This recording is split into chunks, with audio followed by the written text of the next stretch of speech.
Mga kababayan, kamusta po? Si Kamanong po inyong likod ay nagbabalik po muli. At tayo po'y magkomentuhan. Samahan niyo po inyong likod dito po sa Tambayang Makabayan.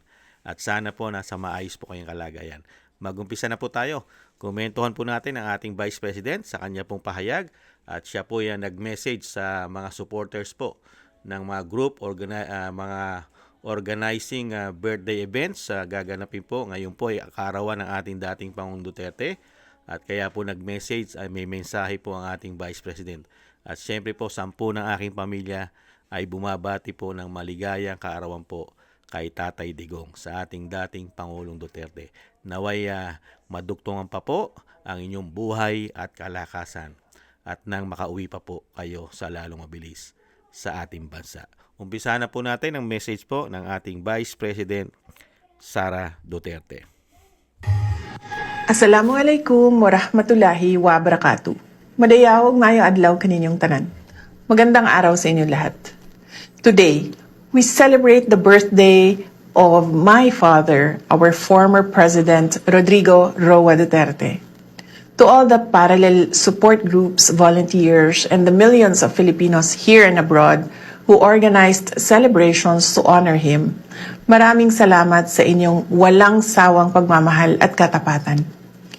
Your loyalty to him is a testament to a leadership that truly prioritized the safety and dignity of every Filipino family.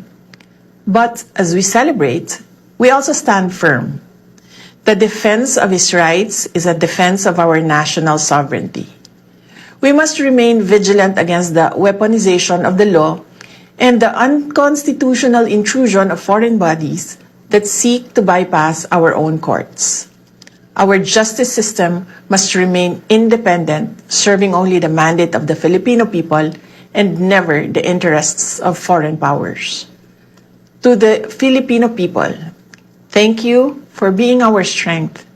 Through the storms and challenges, your resilience remains our inspiration. Patuloy nating ipaglaban ang dangal ng ating bansa.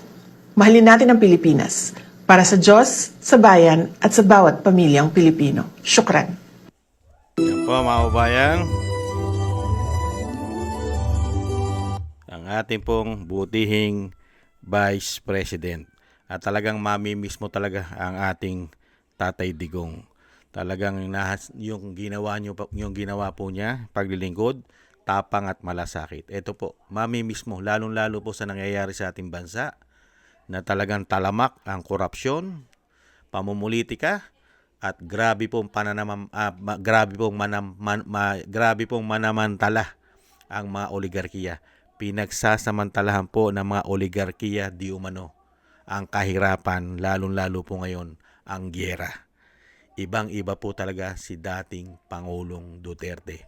Ito po, ibalik tanaw po natin kung paano po siya mag-shoulder at kung paano siya gumawa ng paraan at umaksyon sa problema ng ating bansa. Katulad po ngayon sa langis, sa petrolyo at sa mga nagmamahalang bilihin.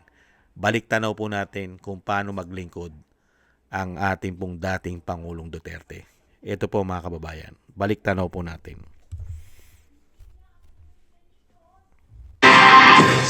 You look around on its oil. It's a product of oil. Lahat. Maski anong tingin mo. Except the organic things that are around. Sa gitna ng patuloy na pagtaas ng presyo ng produktong petrolyo at mga pangunahing bilihin, kagyat na umaksyon ng Malacanang para sa kapakanan ng sambayan ng Pilipino. 3 direktiba ang ipinalabas si Pangulong Rodrigo Duterte upang maibsan ang pasanin ng publiko. Una, inatasan ni Pangulong Duterte ang Department of Trade and Industry na pakilusin ang mga surveillance team at hulihin ang mga pagsamantalang negosyante na lumalabag sa itinakdang presyo ng bilihin. Pangalawa, ay inatasan ni Pangulong Duterte si Labor Secretary Silvestre Bello III na alamin kung dapat itaas ang minimum wage ng mga manggagawa sa bawat rehiyon. At pangatlo, ay inatasan ng Department of Energy na maghanap ng murang langis sa mga bansang hindi miyembro ng OPEC kabilang ang Russia. Just make sure that you realize and understand the importance of oil and how it would affect all nations. talagang magdaan tayo ng hirap. Kaya nagpasalamat ako sa Diyos na magtapos na ako, bilisan na lang niya ang mga araw. Kasi kawawa talaga itong susunod, tingnan niya. You look around and it's oil. Nakita niyo po mga tambay, pinakikilos niya po lahat. Pati po ang nagsasamantala na mga negosyante, pinauhuli niya. Lalong-lalo po yung mga presyo na ubod ng laki ang itinataas. Hindi po ba katulad ngayon? Ang itinaas po ng gasolina, krudo, ay 120%.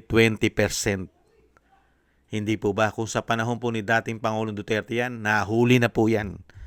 Lahat po ng sobra-sobra pong ginawa nilang pagtaas ng bilihin. At lahat po ay pinakikilos ng dating Pangulong Duterte. At gumagawa po siya ng paraan para po ang pasanin at hirap ng taong bayan ay maibsan kahit papaano. Ngayon po, lahat po ng pabor ay nasa mayayaman at nasa politiko. Lahat ng pabor ay nasa mga kaalyado, mga politiko at mga oligarkiya na kasama nila sa sindikato di umano. Hindi po ba? Kaya po mamimiss po talaga natin ang ating dating Pangulong Duterte na binigyan po tayo ng tapang at malasakit sa napagsiservisyo ng 6 na taon. Ngayon, mapapamura ka na lang. Mapapamura ka na lang sa paglilingkod po nila. Hindi po ba? Kaya po tayo mga kababayan ay talagang nangihinayang at hindi po nangyari ang sinasabi pong continue. Hindi po na continue ang magandang sinimulan. Bagkus, bumagsak pa. Sadsad at baon sa utang.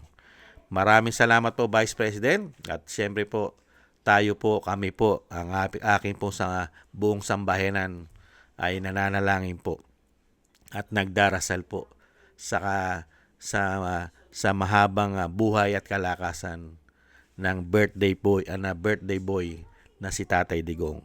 Mabuhay po kayo Tatay Digong at siyempre po more birthdays to come at God bless po sa inyo po.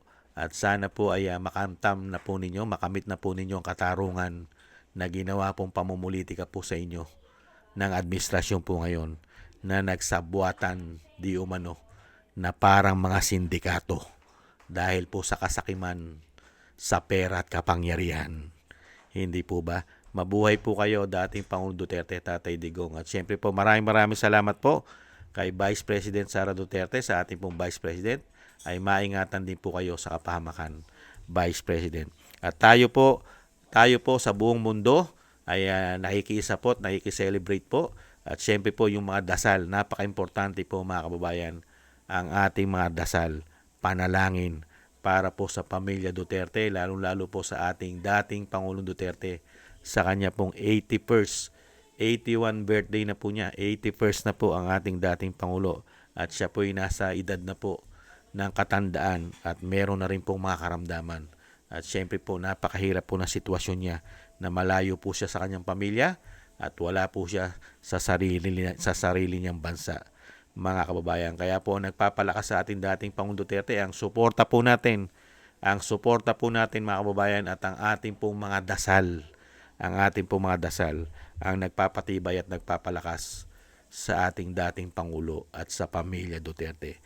Mabuhay po kayo mga kababayan. Maraming salamat po sa inyo at lalo-lalo rin po sa pamilya Duterte, sa ating Vice President at sa dating Pangulong Duterte. Maraming salamat po sa inyo pong na talagang grabe at talagang napakarami nyo pong nagawa at napakagaganda ang iniwan nyo po na legasiya sa aming mga Pilipino. Kahit po kayo sinisiraan ng mga sindikato, kasama pa ang mga mainstream media, umano, at isang damukal na trolls sa social media.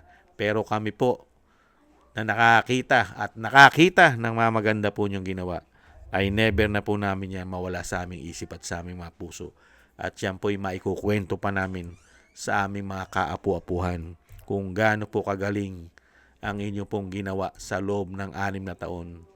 Napakaiksi ng 6 na taon, pero napakarami nyo pong nagawa. Dating Pangulong Duterte, Tatay Digong. Mabuhay po kayo at siyempre po ang dalangin po namin araw-araw para po sa inyong kaligtasan. Happy birthday po, Tatay Digong. Tatay Digong, mahal ka po ng majority ng mga Pilipino. Maraming salamat po mga kababayan at thank you rin po sa nagusto po ng ating Tambayang Makabayan sa YouTube at TikTok at ganoon din po sa ating mga subscribers at sa patuloy na nagsusubscribe. Maraming salamat po at ganoon din po sa mga nagko-comment, like, share, and subscribe. Mabuhay po kayo. Thank you po. At thank you rin po sa mga nakagusto po ng ating Tambayang Makabayan. Shoutout po kay Mila Yi, kay Tatay Nick ng Canada, kay Annie Jo, ako si Phil Am, kay Jim Aris ng United Arab Emirates, Gina Ray Solidides ng Berlin, Germany, Kingston ng Hong Kong, si Jake Yahut ng Maisog, California, USA, Gina Ray Solidides ng Berlin, Germany, Julieta Silona ng Sydney, Australia, Baby Roman at Ate Isa ng Cagayan, Gay at Shena, kay Balance Vision TV at Jesus Valdepena. Maraming salamat po sa inyo mga kabayan at ingat-ingat po kayo lalo-lalo po sa inyong pang mga paggawa. Shoutout po sa inyong lahat. God bless po sa inyong lahat. Maraming salamat po mga kabayan. Tiis-tiis lang po tayo at happy birthday po muli sa ating Tatay Digong. Mabuhay po kayo. Maraming salamat po. Tiis-tiis po. Bye-bye.